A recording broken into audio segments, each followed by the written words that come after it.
What's up, what's up, what's up? Once again, it's your man Chazz Ellis giving you the information that you asked me for.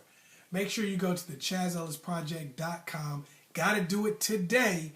Make sure you get access to the free online live stream called 10 Steps to Recovering from Rock Bottom.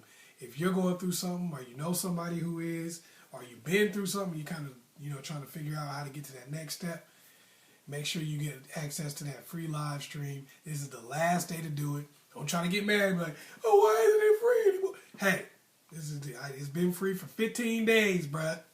If you didn't take advantage of that, that's on you. All right, so make sure you go ahead and go to that. This question that I got is from the Chazz Ellis Project. You pick the next video. Make sure you want to go on there if you want to be a part of picking the next video. It's from a person that call themselves True. And it was, how do you know if they're the right one and you're ready to get married? Well, basically those things go together. Because if you're not ready to get married, that's not the right one for you. It doesn't matter who they are or what they got going for them. If you're not ready to get married, they're not going to be the right one for you.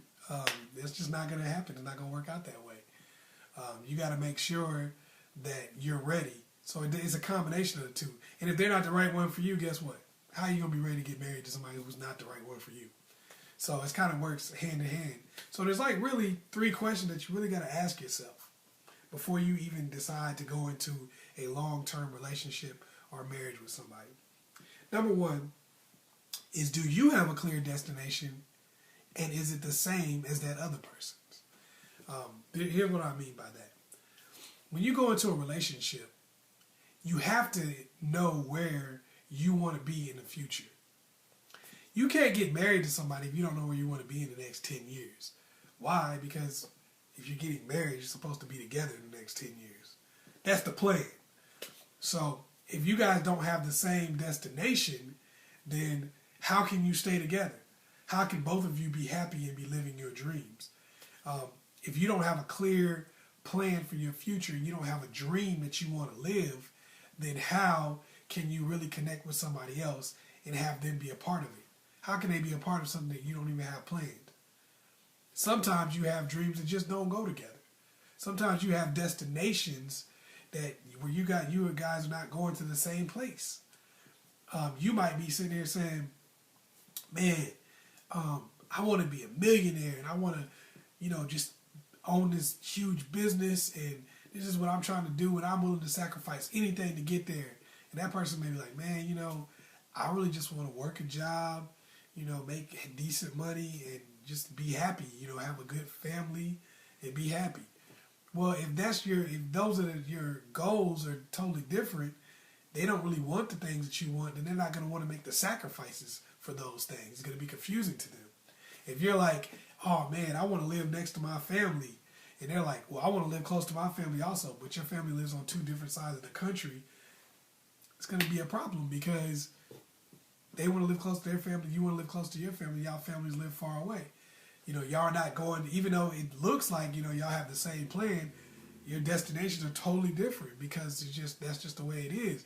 The way the logistically, it's just not set up for y'all to be, together. It could be something like, you want kids and they don't.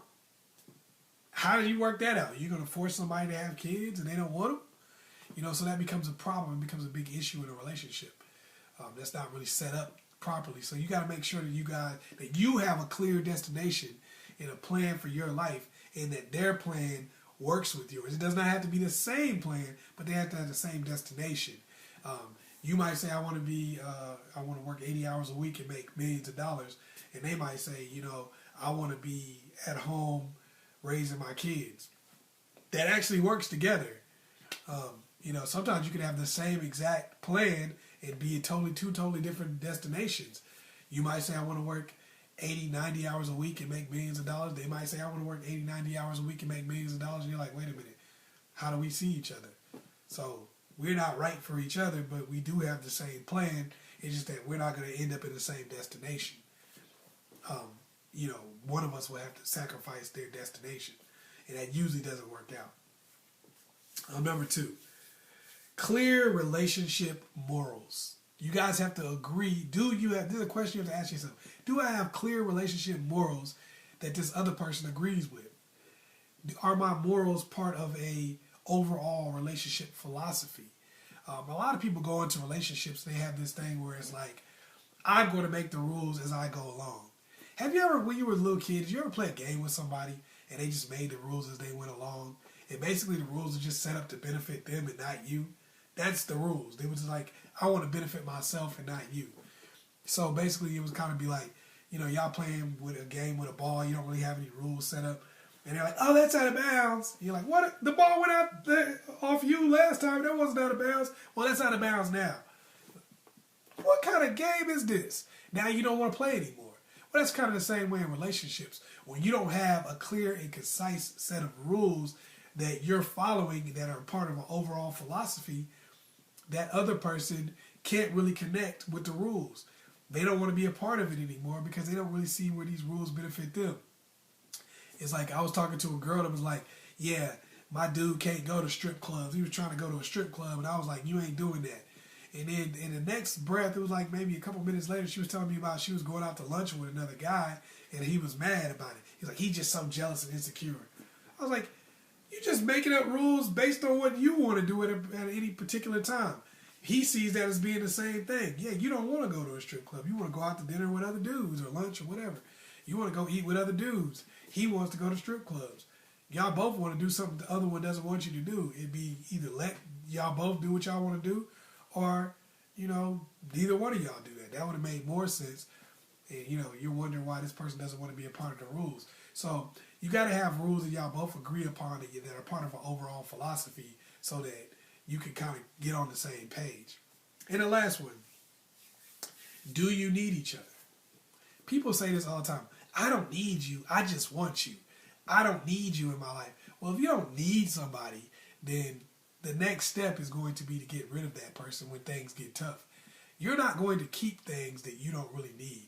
It's like if you had 5 cars and one car was giving you a whole lot of trouble, you probably get rid of that car. You'd be like, man, I'm tired of this car. I'm not going to spend my time fixing this mug. But if you got one car and that mug get flat tires all the time, the engine is messed up, all kind of stuff, you're going to keep fixing that car because you need to get to work. You're not going to stop fixing the car because you're mad at it or something like that. You're going to keep fixing it because it's all you got. If you don't feel like you really need somebody in your life and they don't feel like they need you, then one of you is going to get tired of doing the work. And it's going to stop. It's going to come to an end. Your relationship is going to come to an end because you're just not going to want to do it anymore. It's not worth it to you because you don't feel like you need each other. Hopefully I was able to help you out. Once again, it's your man, Chazz Ellis. Make sure you go to the ChazzEllisProject.com if you want to get a consultation, if you want to get access to the live stream. It's the last day to do it. Make sure you do that. Also, hit me up on Facebook on Chazz Ellis. Make sure you like and subscribe and share this video with somebody else. Peace.